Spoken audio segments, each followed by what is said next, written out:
Awesome, guys. Backbone Takeover. Good Things were joined by Enter Shikari. You guys have been touring for a long time, but your first time, I think, back in Australia was a Big Day Out 2008. I was watching a video from that last night, and some phenomenal dance moves. Rao, you've still got them from last night. What can you tell us about that tour? Yeah, well, like you said, that was our first time in Australia, and yeah, we were just it was like one of the best touring festivals, I reckon. It's not going anymore, is it? No, it's actually finished up. Yeah, a few years back now. Yeah. It's a shame. It was a lot of fun. I mean, although we're yet to experience Good Things because this is our first show. Yeah. But yeah, hopefully it'll. Was the 2000? Was that with Rage? Yes, it was. Am I thinking of the right one? Rage Against the Machine. Yeah. The cogs are slowly turning up. I'm like getting images of it. Yeah. It was fun. I was just thinking about the partying, but yeah, I forgot. Like Rage, I was watching him every day, like literally every day. I go and watch him. It was amazing. I think I had. When did you say it was? 2008. 2008. So yeah, my 21st birthday. No. 2008. No. I'm sure I had like a big birth, or maybe it was my 22nd then, yeah. I remember I watched Rage on my birthday anyway. And it was Nothing better than that, right? Yeah. I was watching an interview last night, actually, and you said the phrase interpretation can be dangerous. It's kind of one of those phrases where it's like it kind of goes against the music, like I guess music quota, because you ask 10 people about what an Shikari song's about, you might get 10 different answers. What do you mean by that? And I guess what's an example of interpretation being dangerous?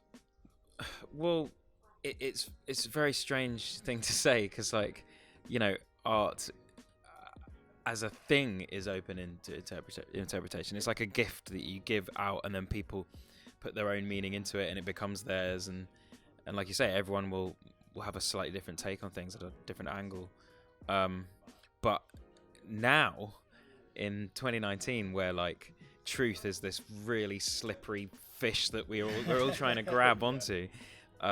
I think there's something to be said for like presenting your art, but then also saying, this is what we mean, by the way. This is what we're talking about. Like, if you want to know, there's the information. So that's why we put out the lyric book, which has like an essay that accompanies each song, so people can go, okay, there's the literature, and they can delve in if they want to.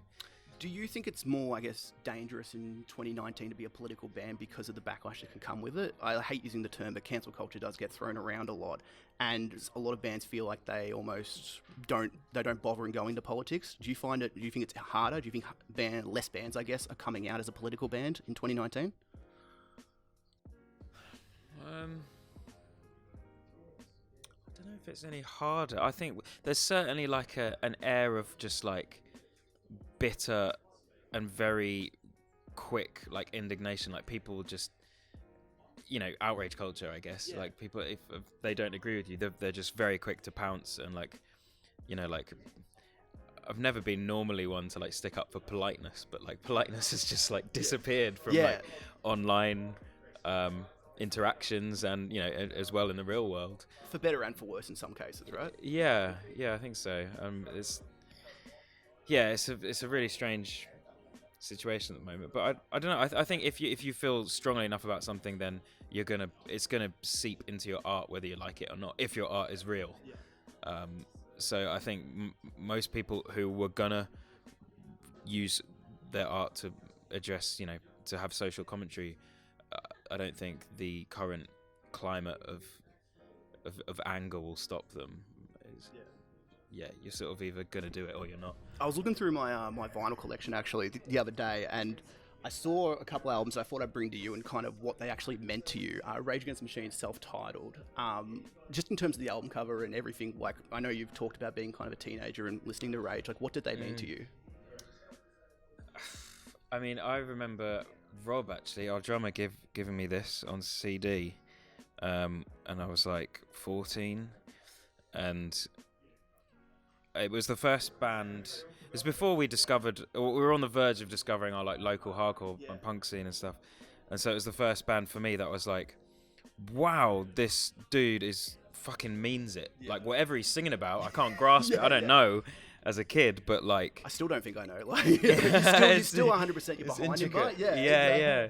And yeah, and that sort of that was my first experience of that, of like, you know, for someone who sort of grew up in the era of Britpop, discovering that lyrics could actually mean something was like a big discovery. And Rage was one of those bands that did that for sure. And another album that I really love, and I know you're a big fan of, is The Prodigy's Music for the Generation. How important were The Prodigy and still are The Prodigy in the UK scene, and what do they actually mean to you? They were, I mean, for me, they were like, they opened the door to the world of dance music. You know, you can hear everything in there. You can hear house and breakbeat and drum and bass and UK garage, all these amazing like subgenres. The Prodigy was the first sort of experience I had of anything like that. You know, anything with a breakbeat in. So it was just this amazing new world. Like that I remember taking that out at my uncle's house. He had this amazing vinyl collection, and I think, you know, anyone that sees that as a, I think I was about like 11 or something. I was just like, whoa, what is that? It's like, iconic, isn't it? Like, yeah, it's incredible. And so I used to just play that around his, and yeah, that, you know, it's a seminal album. We used to play it on tour so much as well, like the first few years of touring.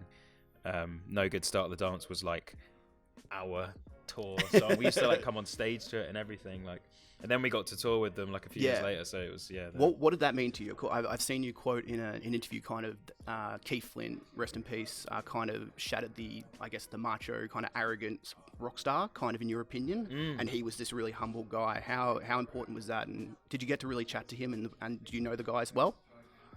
Yeah, he just walked into our dressing room like probably on the first day, I think, and just sort of sat down and was like, all right, lads, and just like started talking like about music, and he just came across as like such a normal, lovely, very knowledgeable person, really, very warm, very welcoming. And yeah, when your only experience of like big rock stars before that was not that, it was so nice to when it was a band that meant so much to us that turned out to be lovely people. And The Prodigy are one of those bands who I guess could play, you know, Rock am Ring Download and then fly over to the States, play Coachella, play Glastonbury, play any festival and fit. And I feel like that kind of runs true into SHIKARI in a sense, where you guys are really starting to play a whole variety of festivals. Would you say there's influence in that sense? Yeah, there's definitely like a fearlessness that the Prodigy had that I think a lot of the bands that we look up to have had.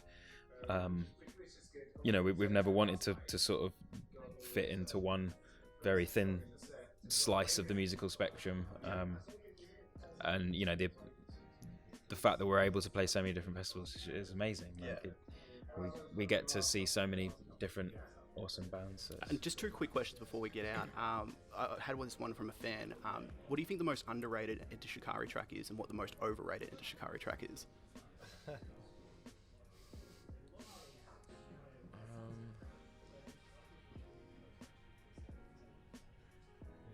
Tough one. I mean, my knee jerk is to say Sorry Not a Winner is the over. Is the over initially put blasphemy? Maybe. We thought that since day one. We've tried to put it out as a B-side. Oh, really? And we were persuaded to make it a double A-side with OK Time for Plan B, but then it basically became the A-side really, and the one that all the radio played. I mean, I don't know why we expected the radio to play OK Time for Plan B in the first place. So, and most underrated, all of them really. Yeah. Probably one of the ones we never play, like at the Bank of England or something. I think we've only played that live 3 or 4 times. It never really gets any attention, and so I like it. It's a lovely song. It's cool. And last one before we wrap up, when it's all said and done, Enter Shikari finishes, how do you want to be remembered? I don't really care, to be honest. Like, I won't be here. It doesn't bother me too much. If people remember us as that clap clap clap band, that'd be great. from that overrated song from Enter Shikari, right? The thing is, it's a fucking trick question, isn't it? 'Cause there's no way to answer.